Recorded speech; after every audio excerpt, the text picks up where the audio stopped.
Hi guys, welcome back to my channel. Kamusta po kayo everyone? Shoutout po everyone. So, good morning.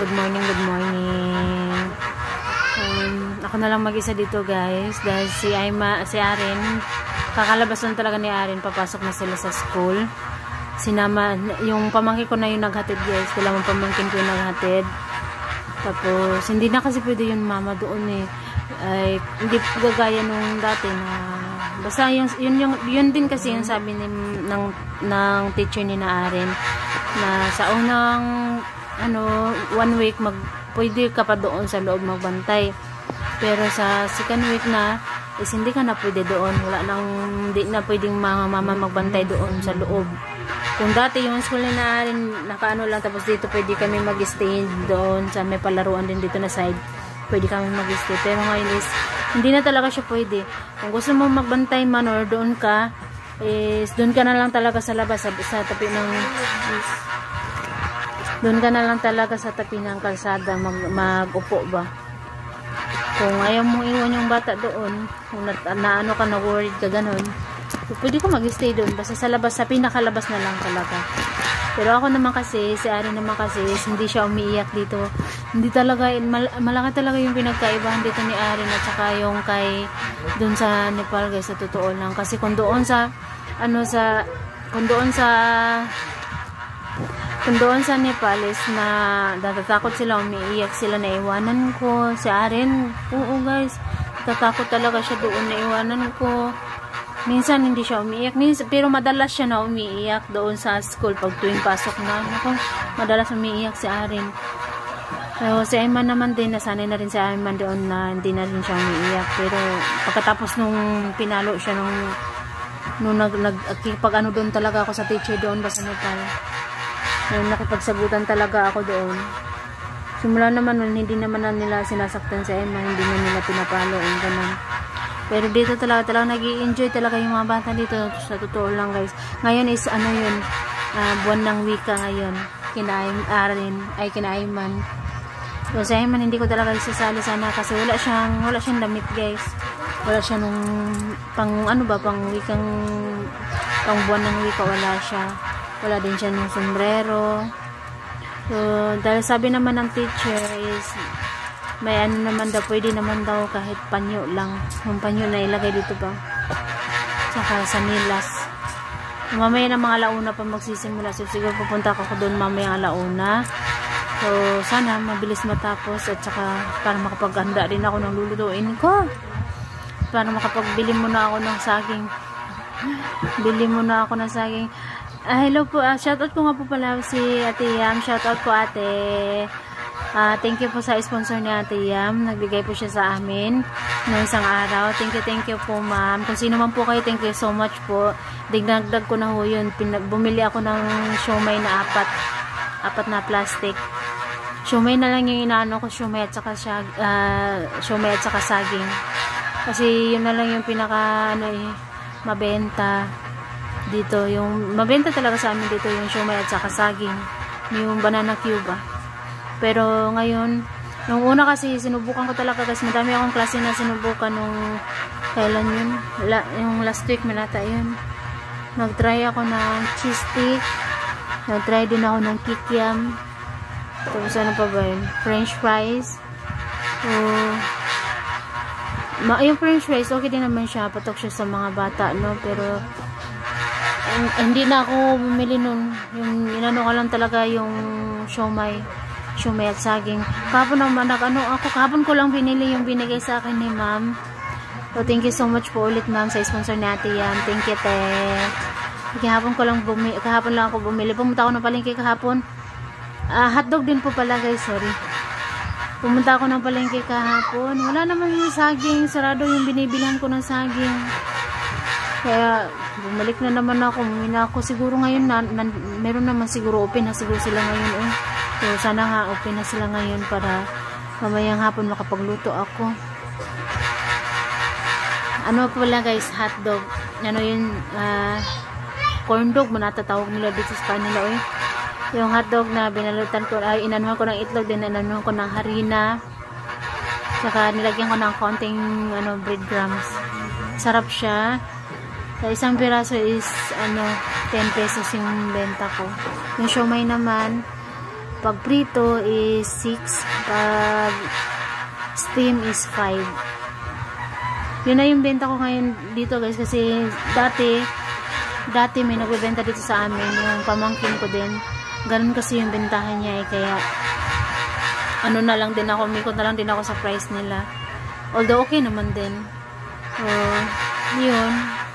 Malako dito talaga mabenta sa amin yung siomai talaga. Siomai, lalo na yung Japanese siomai. Pero yung Japanese siomai kasi guys is pork siya. So, hindi ako bumili. Yung lang sa akin, yung chicken at saka yung beef. So, unang ko, beef at saka chicken. Ay, yung unang binili ko talaga yung chicken. Pero hindi siya na gaano nagustuhan ng mate kung matatanda dito ba. Sabi nila yung beef daw sana at saka yung Japanese ba. So tanong naman ako doon na Japanese, medyo may kamahalan nga lang yung Japanese kasi sa normal na Kaya binili ko yung beef na lang 160 yung isang plastic niya. So sana magtuloy-tuloy itong ko pagbibenta-benta ko. Sana hindi siya mawala ba. Kasi kung nagbibenta man ako noon, doon na rin ako kumukuha ng ginagamit ko sa pang-araw-araw. Alam niyo na, pamasahin ni na Ayman. Yung baon nila Ayman. Si Ayman hindi sila nagbabaon ng pera. Nagbaon sila ng biskwit lang. So, sa Ayman at Arin Singh. Ngayon pang umaga, morning sa Arin, dahil kahapon na late daw sila. Hindi lang naman nag-iisa si Arin. Marami din sila yung na late. Kaya, ngayon is pang morning sila kasi ngayon yung sa Bernice na tayo ngayon guys, diba? So sabi ng teacher nila is pang umaga kayo ngayon dahil late kayo pang umaga kayo. Kaya buti na lang nagising si Arin ng umaga. At saka nakahabol pa kami, nakagawa pa kami ng assignment. Dahil pag uwi na kasi na talaga ni Arin, pagdating na ng tanghali kung kailan ako magsisimula ng guys, na mag-prepare ng lulutuin ko, medyo wala na talaga din ako ng oras na, pero inaano ko naman na mahabol ko yung oras ba, yung ganun ba. Parang pagkat kunwari kung hindi ko siya maturuan ng tanghali is paggabi, pag hindi po siya tulog, tuturuan ko siya pag gabi or di kaya pag umaga, ganun. So kaya naman. So ngayon nag-ano muna ako, nag-juice din po pala ako guys. Ayan na, lagayan ng juice. Noong unang bili ko talaga nito kasi naanuhan ako, nahirapan kasi halos binili ko lahat ng gamit. Ayan o, yan pagawaan lagayan ng juice, yung pang ng juice, at saka yung nag-ano rin ako ng imbudo, tapos pa yung mga mga ketchup. Mahal yung mapra na na orange ba kulon. Oo, mahal yung mapra na yun, tag 19. Yung mapra na ketchup naman is tag 8, tag 10, may tag 8, may tag 8.50, may tag 9, mag tag 10, ganun. Bumili ko yung 8.80. Bumili kahapon, gumawa din ako kahapon sobrang busy ko din talaga guys. Kasi pag uwi ko galing na malengke, pag uwi ako talaga bumili ako gumawa ako ng gumawa ako ng sarili kong sausawan ng siomai. Kasi mahal pag bilhin mo Noong unang nag-start ako is bumili ako nung tag 2020. So, bumili ako ng tag 20. Sa iba may benta yung 40, 45 yung benta nila doon sa kung saan ako bumili ng siomai. 45. Kung saan yung nagbebenta ng siomai doon, may benta din sila na sauce doon. So, 45, maliit lang siya. May 100, hindi siya yung, alam niyo guys, yung alamang na malaki. Yun, 100 yung isa. Mas maliit pa nga siguro yun Sige, ipakita ko sa inyo guys. Wait lang po. So guys, ito yung bali 100 yung benta nila sa isang ganito lang, ang liit no. Tapos ito naman yung tag 20. Ganito po siya talaga. Ayan. Tag 20 yan. Yung 45 is yun yung isa. Isa na kaya yun. Yung kalahati na tang ganito. Pero hindi ako bumili doon na sa tag 45. Yung unang binili ko is yung ganito tag 20. Tag 20 dayon. Bumili ako na ito. Tapos na ano ko na pagtanto ko na parang na mas maganda kung gawa mo mismo at saka makakatipid ka din, pero mahal din talaga. 130 yung kilo sa amin ng ahos ng garlic dito guys, 130 yung kilo. Tsaka yung binili ko ng sili yung tag 10 na binalot na siya, yun yung binili ko na sili. Tapos ano pa yun, ang ginawa kong pang timpla dito is sinunod ko lang siya sa YouTube guys, no? Naglagay ako ng mantika, garlic, then siling mahaba guys ha. Tapos black pepper, oyster sauce, asukal, at saka asin. Yun yung pang timpla ko sa kanya. Kasi masarap siya guys. Ayan o. Ito na lang yung nilagyan ko kasi wala ako nung garapon na maliliit na mga ganito. Wala. So, okay na to. Lagayan ko to ng asin. Ginamit ko na lamang. Medyo maano ba, mamantika pa siya dyan kasi kailangan pa naman siya ganyan-ganyanin. At saka ganun naman talaga yung nakikita ko na sauce sa ano sa siomai. Medyo maganito mantika. Ito rin same din sila. Ang bango guys. At saka dalawa itong ganito. Yung isa medyo marami-rami pa ata.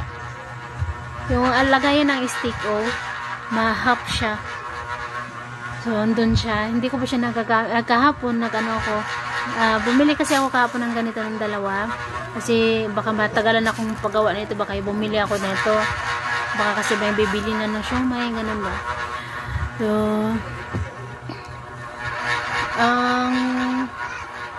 ginamit ko na yung isa ng ganito. Nilagay ko siya mismo sa baso ko nilagay guys. Para inisa ko na lamang sa baso ko siya nilagay, then nilagyan ko na ng konti ng tuyo. Tapos nang maubos na yung isang ganito na maliit ang binili ko is dinagdagan ko siya ng niluto ko. Sobrang sarap guys, sobrang sarap, ang bango, at saka alam ko makakatipid ako. Ayan. Masaya lang ako kasi nagagawa ako dito ng marami. So hindi na ako magpo-problema maghanap ng sauce na.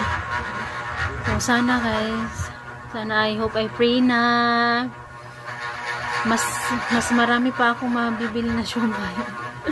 Kasi parang ini-enjoy ko na lang talaga ngayon yung ano dito guys, no? Ini-enjoy ko na lang yung sarili ko. Baga, magluto-luto. Inaaliw ko na lang yung sarili ko sa pagluto-luto. Although, kinakabahan din naman ako kasi baka maubos yung gas.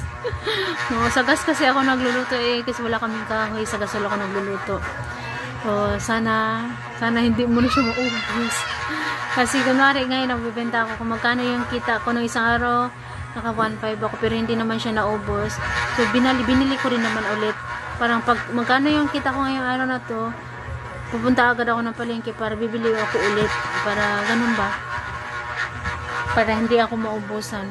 So sana guys, sana hindi siya mawala nga. So sana magpatuloy. Ayan, homemade sauce ng siomai, diba? So lagay ko muna yun dito doon. So, may santol din po pala ako kasi ang liit ng santol lang. Ito na yung pinakaliit, parang medyo nahalo lang to siya. Kung ganito kaliit, yung benta ko is tatlo, 10 pesos, 3 peraso. Maliit kasi talaga siya guys. Tapos babalatan pa yan. Tapos yung mangga rin ako, kahapon ko pa talaga ito nabili. Ayan. Sa ito, lagpas 2 kilo ito, 90 pesos yun ang bayaran ko.